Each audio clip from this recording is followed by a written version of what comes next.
Hello, everybody. This is Catholic Dad, episode number 316. Should we avoid evil? Well, yeah, we should, but only if you're a wimp. So, why do I say that? Should we avoid evil? So, I've said this I don't know how many times. If Jesus were around today, right, the Christ, the risen Lord, was around today, would he be in all the churches? No, he wouldn't be, because he wants to go find his lost sheep. He'd be in the biker bars, and all the places of ill repute, and he would be evangelizing people. Now, if you're a Roman Catholic, right, and you're well formed and you're strong and you're fortified against the ills of the world, you can go anywhere in the world and not be affected by evil. Like our goal as Catholic people is to create an armor around ourselves using the faith. And we create this armor around ourselves using the faith, which is like adamantium steel or titanium, like just this armor that evil cannot penetrate. And we could walk through the fires of hell and be okay. And so we as good Catholic people, like if we form ourselves well and we understand the virtues and we understand the sacramental life, that we should be able to walk in any place in the world and attack it. And like evil will come at us and we'll be like bing, bing, bing, just bouncing off our armor like babies. And that we can go into that evil. And then once we get in the middle of that evil, we can actually sit there and evangelize people and say, I'm here now. You weren't able to tempt me. You weren't able to make me succumb to evil. And now I'm going to actually release the truth upon you. St. Augustine said, truth is like a lion, release it and it will defend itself. Like if you sit there and you have like the faith and you have this adamantium armor or like titanium armor of virtue, and you walk into evil and you walk into the evil and everybody sees you're not repelled by it or you're not tempted by it or you're not, like you can maintain your soul as you walk through evil, and then you release the truth upon the world. The Roman Catholic faith. That's how you evangelize people, because you might walk into a biker bar with people brawling and fighting and fornicating and drugging and all sorts of other things. But if you walk into that bar and you have the capacity to repel evil and you release the faith upon the world, like maybe you'll grab 3 people, because people look at you when you're able to resist evil and you're able to walk into difficulty and you're able to maintain your soul.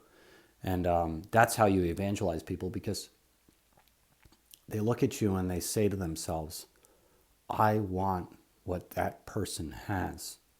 Because temptation is tempting, right? You get that. Evil is tempting. And when people feel evil or feel temptation and they fall for it, they're actually not happy with themselves because they know they're doing wrong. And so when they see somebody that can actually look at that temptation and turn away, turn a cheek, right? Turn away from that temptation and maintain their love for the Lord, the sacramental life of the church, for the Roman Catholic faith, then they want what you have. And by the way, so you go into the world and you say things like, you teach them about Christ and the church and the scriptures and everything else. Yeah, that might work. But I'll tell you what, that's one way of evangelizing people.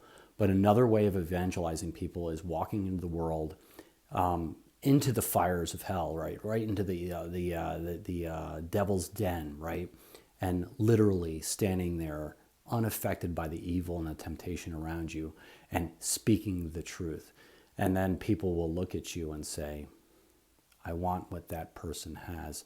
I want to have what they have. And that's the Roman Catholic faith, by the way.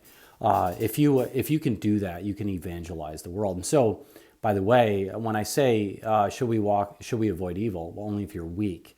And that's a true story, because if you have temptations that you're not able to control, like either women or men or like children or like drugs or alcohol or you name it, all these horrible temptations that people fall to. If you're not able to control yourself, don't go walk into evil. You got to remove yourself from evil.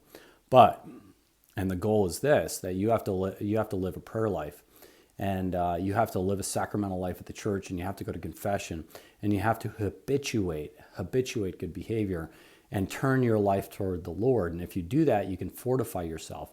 You create this armor against sin. And if you do that, one day you'll be able to walk toward the evil and walk into the evil, and the temptation will just start bouncing off the armor of virtue, armor of the Roman Catholic Church, armor of the sacramental life of the church, armor, you name it. And so that's it. I mean, should we avoid evil? Not if we're good, virtuous men. And I'm not castigating the women here. Women can for sure walk in evil as well. But men are supposed to stand between the evil and the people they're supposed to protect. And therefore, the men are supposed to be able to walk into the evil. And their shell, their formation, their virtue, their sacramental life of the church is supposed to protect them from the evil. And they're supposed to walk into that evil and then convert the people that they're confronting. And so no, don't be weak. And oh, by the way, I'm a father of 9 kids. I'm a Roman Catholic. I live the sacramental life of the church, and I see a lot of traditional Catholics. And I don't mean traddy Latin Mass people. I'm not talking about that. People that actually want to live the faith. They protect their children to a point where their children never get to know evil in the world before they're released in the world, and that's not good. It's actually not good, because if you will form your children well and you fortify them against the evils of the world, release them into the world. Because you will know as a parent, if you teach them about evil, you will know if they're well formed or not. If they're well formed, release them into the world, because they will go convert the world. But if they're not well formed, and you can see that they don't understand their faith and they don't understand right and wrong and whatever else, you got to keep teaching them and keep teaching them. But eventually, somebody who is well formed in the Roman Catholic faith, and it's your child, this is the hard thing about being a parent. You got to let them go and push them into the world, and they need to see evil. They can't actually avoid it their entire lives, because it's the evil that the good people and the virtuous people need to confront. And if you've never seen it before you leave your house, it might devour you once you get out in the world. So you can't overprotect your children. You actually have to introduce them to evil in the world. And I'll say this, and I have these really hard conversations at dinner. At the dinner time, and I touch all the really sensitive topics of today with my children going down to the age of 3, or 2 or 1 or whatever else. They know what Dad thinks, and they know what's right and wrong.